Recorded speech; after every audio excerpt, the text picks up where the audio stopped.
Hi everybody, it's Lisa from Lisa's Paper Passion. I wanted to do a quick Wanda flower tutorial. That's what I've named the flower because Wanda inspired me to make it. So this is the flower that I'm going to teach you how to make. And I was inspired by, I forgot the name of the channel. There was a video that inspired me greatly on how to make these because I was just dying to make these and asking everyone that I knew that were flower experts, and they helped me out. Thank you everybody for your help, and I'll put the link to where the inspiration came from, and I kind of made it my own. So here we go. Okay, so it really depends on what type of fabric you use for the flower to come out a certain way. For this particular flower, I used, this is a fabric flower, by the way, if you haven't guessed that already. It's like kind of a pink satiny fabric, and that's the color. On the back you can see it better. And I don't remember where I got it from. I think I just picked it up from Joann's or Hobby Lobby. I don't remember, but I'm pretty sure it was Joann's. But it's not really thick. It's on the thinner side, and I was told or watched in the videos, as long as one of the sides is shiny, that it'll work, because you're basically melting the fabric. See, this side is shinier than this side. You can tell. So anyway, so this is what I used for this flower, but I didn't have that much left, so for the tutorial I'm going to be using a different one. And this is another one of the Wanda flowers. However, on this one, I only used, let's see, 2 of each size. Oops. 2 of each size. So you see it's not as fluffy as the regular Wanda flower, which is very fluffy. And Wanda, I hope you don't mind that I'm using your name, but this is what the name of my flower is, because you inspired me to make them, because yours were so pretty. So anyway, so let me tell you how I made this one, and then you can decide how many layers you want. Okay, so on the YouTube channel that I learned this from, she has a template that you can go and print. But I didn't have access to a printer, and I wanted to do this right away. So this is what I did. I have a Fiskars orange template, one of those old, they're not old, and I don't have it here in front of me, but I could show you just to get an idea of what it looked like. I'm fighting with my drawer over here. It's one of these orange ones, that's what I mean. And on mine, like, see how this one has a circle right here? On mine, all of it was a circle. It's all different sizes circles. So for this tutorial, what you're going to need is paper to make a template. I guess I should get started off with what you need. You're going to need some kind of fabric that has either both sides shiny or one side shiny, it depends. You're going to need a candle. This is something you're going to be using to singe the flowers, melt the flowers at the edges. Please make sure that you're 18 and over and know what you're doing. I'm not taking any responsibility for anybody watching, but of course with adult supervision, you will burn yourself if you're not careful. The other thing I would highly recommend is pay attention to what you're doing, because I came close to burning my fingers and the fabric. And the other thing I highly recommend while you're doing this is to have a bowl of water next to you.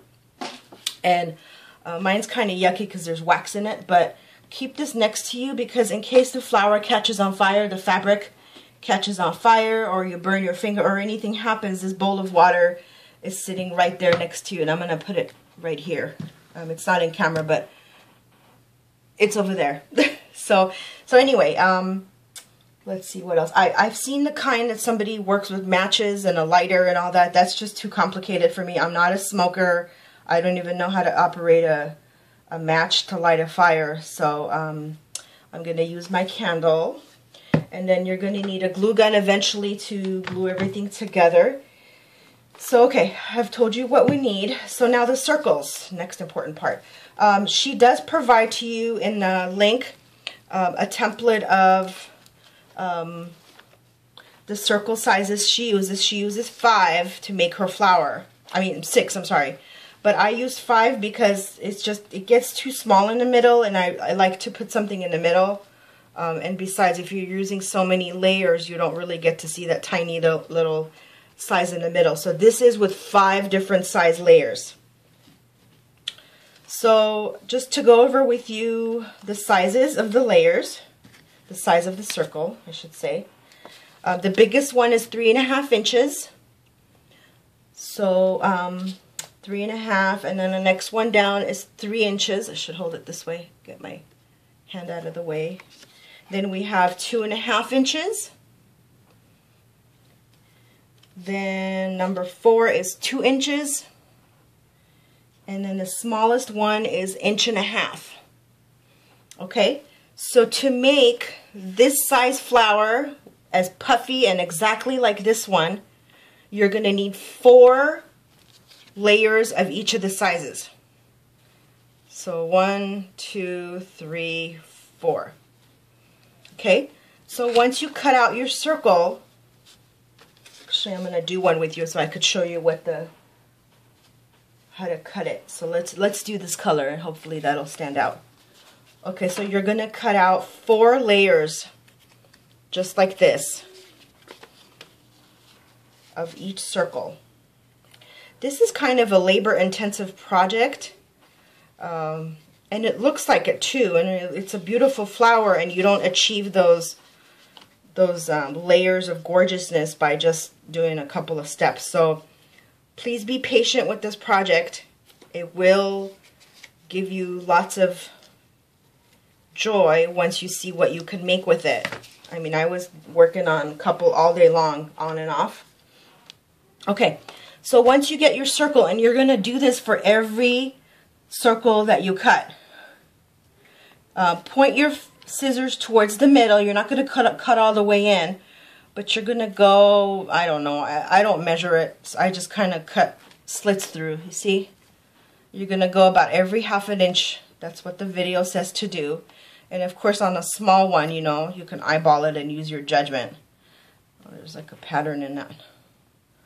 And the reason why I say point it in the middle, because if you point sideways, then it just comes out kind of funky. So I'm just going every 1/2 inch. So you're going to do that all around, and these are actually going to create the petals for you. So what I did, okay, so you're going to do that on every layer. So I'm going to put this aside because you already see the layers, and this is actually my flower for my next project. So I'm not going to work with these right now. Oh, the other tip I have is if you cut out like 4 at a time, the easiest way to cut through all the slits, like I did, is put a pin in the middle like this. And that way it keeps all your layers together, and all the slits are even, and you know, the fabric slips and slides because it's polyester. So that way you have less chance of moving things around while you're cutting it. Okay, so you got the 5 circles. I'm going to put that aside. So see, these are not ready. These are not complete flowers yet. These are my 5 sizes, believe it or not. They look like pretty flowers on their own. See, we got 1. The next size down is this one. And then we got, oops, this one. And this one. And the little one. And yesterday I worked on these and singed all the sides so that I don't have to spend 2 hours doing that in front of you. I wanted to keep this tutorial short. But I did save 2 just so I can singe them in front of you so you can kind of see.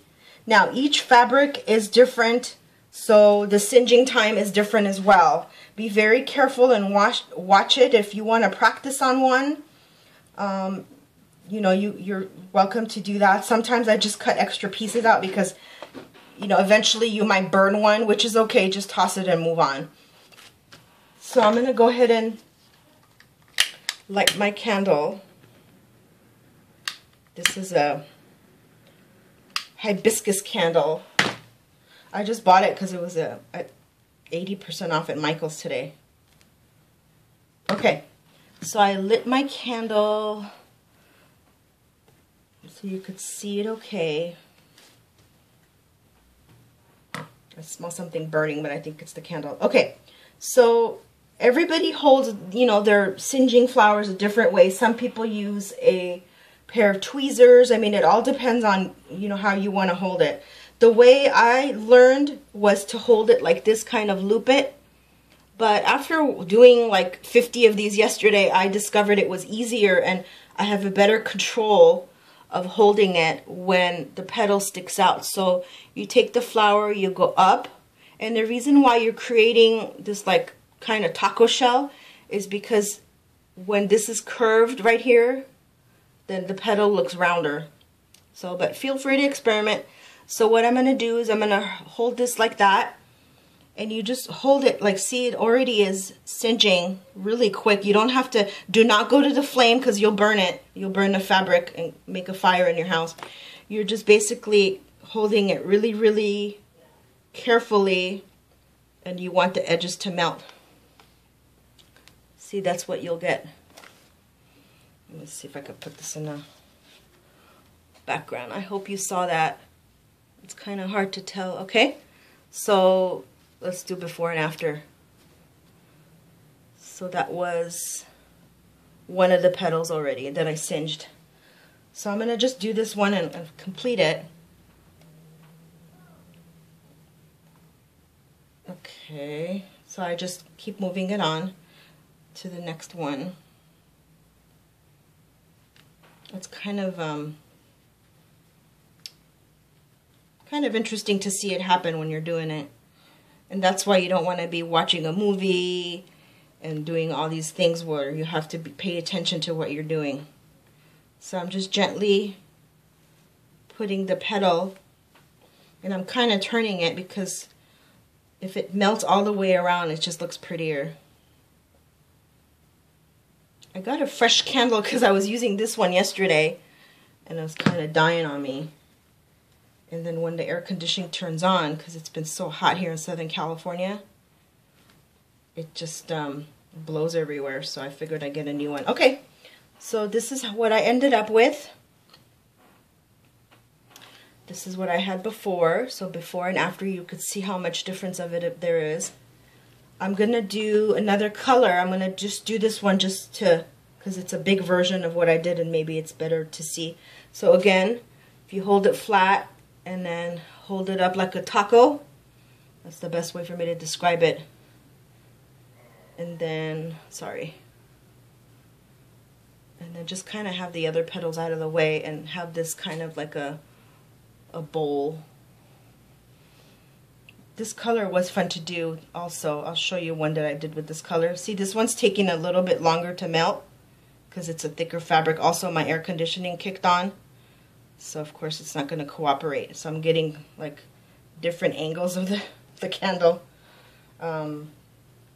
Yeah, see, my air conditioning is blowing the candle everywhere, so I don't know if that's going to work. But this is the color that I used for this one, and I like it because once the edges melt on the dark colors, you could see the fabric gets a little bit darker.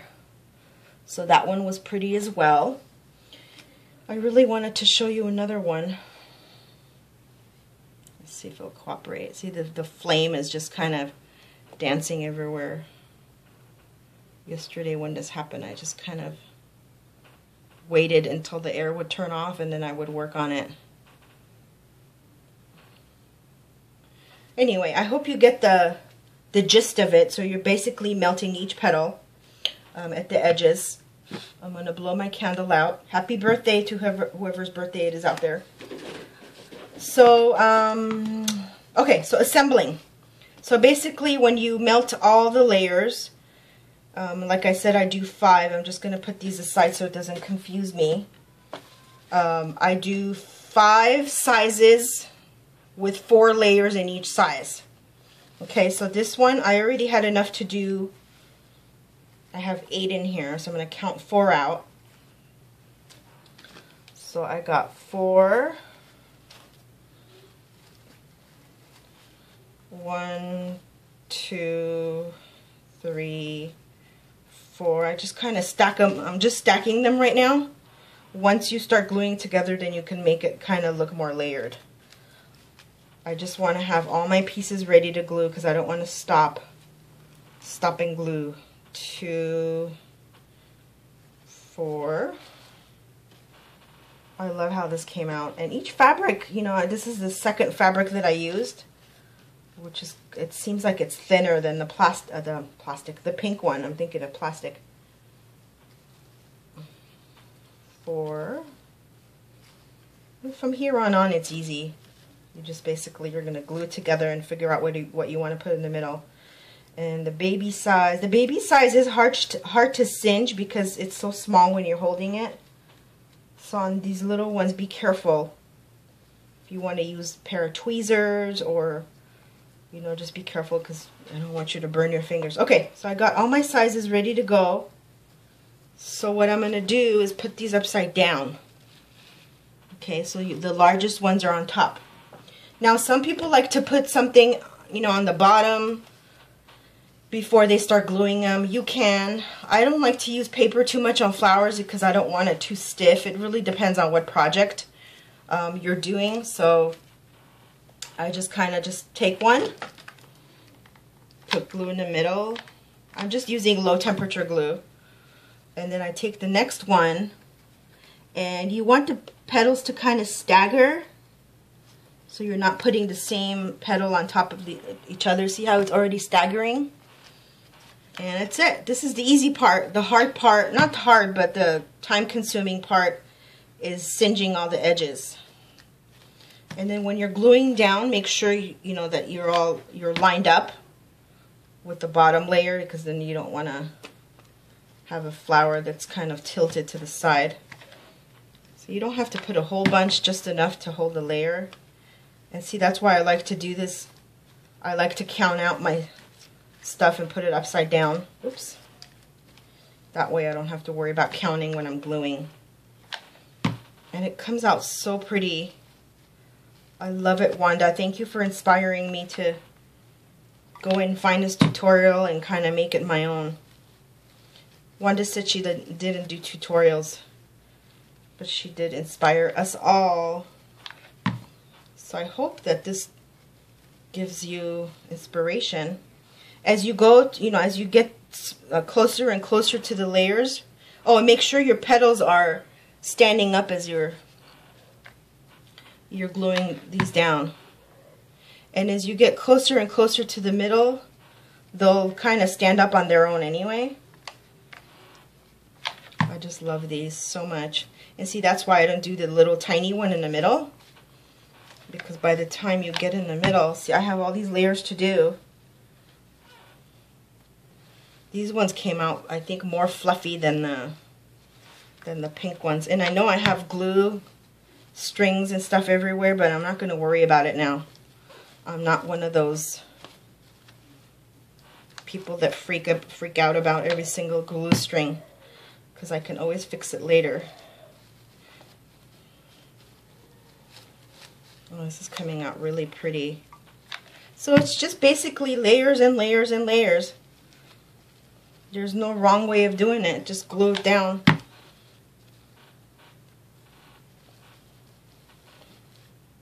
I love it.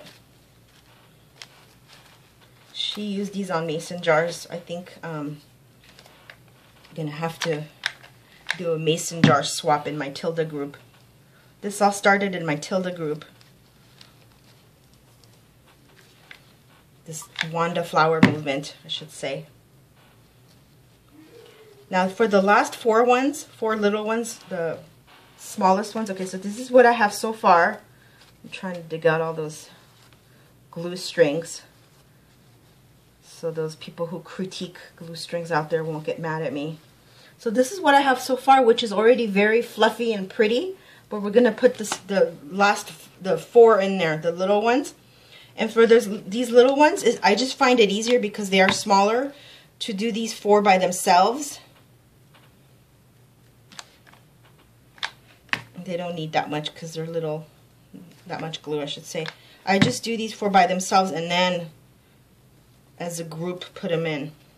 Hope that makes sense. So I have these four. And let's see, I think that was the bottom. Let's see. Ta-da! I have my Wanda flower all ready to go. And then for the center, let's compare the pink one and, oh, they look kind of the same. It just needs a center. Okay, here's a close-up. See how easy that was?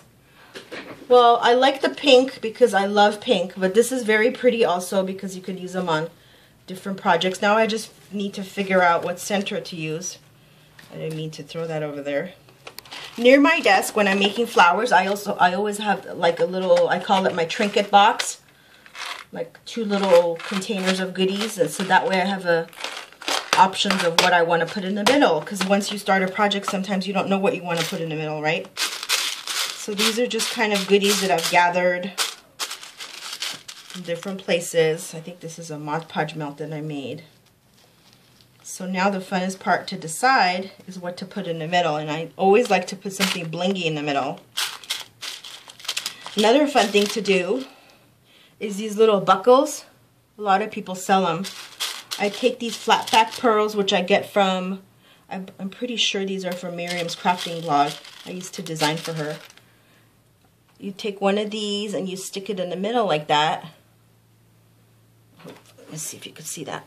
Oops, see right there? And that becomes the center. These are really easy to do. All you do is you just put some glue.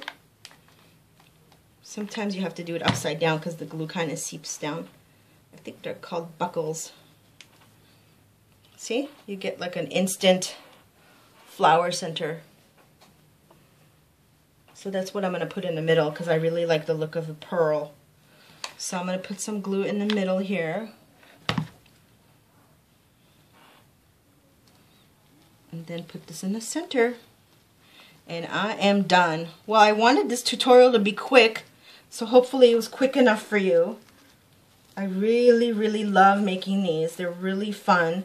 I think the key is you just cut out the circles, you know, when you're watching TV, and then you singe the edges when you're just kind of want to chill and do something that doesn't require a lot of thinking. So here are my 2 Wanda flowers that I made. This one I made with you right now. And then another thing I wanted to show you is if you wanted to make one of these flowers, these are really pretty too. All I did on this one's like super easy, is I just took my, let's see, 1, 2, 3, 4. I took those same 5 layers that I gave you measurements for, but I didn't cut the edges. I just left it round. And I only used 1 layer of each size and cinched the circle. So this is really pretty too. I'm thinking of making these just in smaller sizes though for like my Tilda projects. And then you already saw this one. This one, I don't know if you saw earlier, I was trying to make the Wanda flowers, but this one is with the Tim Holtz die. It's okay, it's pretty, but I like my Wanda flowers better. So anyway, thank you for stopping by and watching my tutorial. I hope you go and make Wanda flowers. Come and join us on the Tilda group. These are the things we learn. We don't just learn about Tilda stuff. We learn about how to make a fabric flower, and we just have all sorts of fun there. And we do giveaways and all this fun. So I'll provide you the link, and I'll also provide the link to the original tutorial for the flower. And thank you so much for watching. I hope I inspired you as you always inspire me. God bless and have a wonderful day. Thank you. Bye. I'm going to put this down and turn the camera off. Okay, bye everybody. Thank you.